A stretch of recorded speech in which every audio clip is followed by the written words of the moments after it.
Hi guys, welcome back to reading the Word and understanding the Bible verse.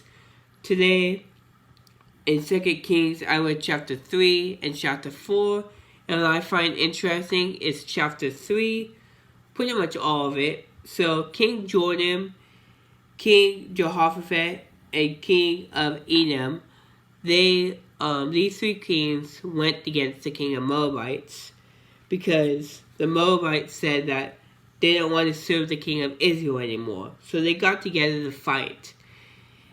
And when they got together to fight, what I find interesting is they went to Elijah.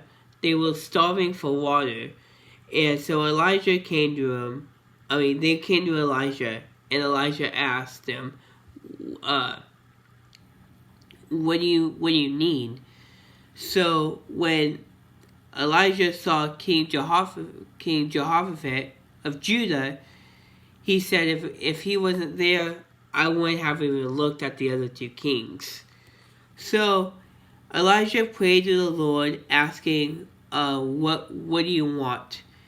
And so they didn't have enough water. So Elijah said, have trenches be drove into the land, carved into the land, and the next day they wake up and God blesses them with water inside the dredges. So they were able to drink for the livestock and for themselves. They were able to drink and have enough water. Well, the Moabites, which I think is interesting, that were across for them, they said it looked like blood. It looked like the three kings actually fought each other. That's what the Moabites seen. But the king of Israel, they saw it as crystal clear water as the sun was shining on it. So that's something I really find interesting about the story.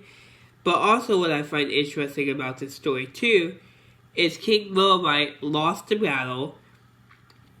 It was so great that he came home and killed his firstborn son on the city wall because he was just frustrated and angry that he lost against Israel. So I find that interesting that he did that. But we just have to live for this and have God just fight for battles.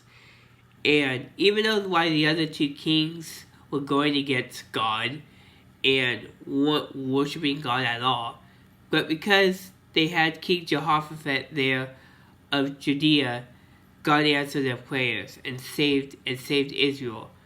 So we have to remember that just remember God's always fighting with us. Love you guys and God bless.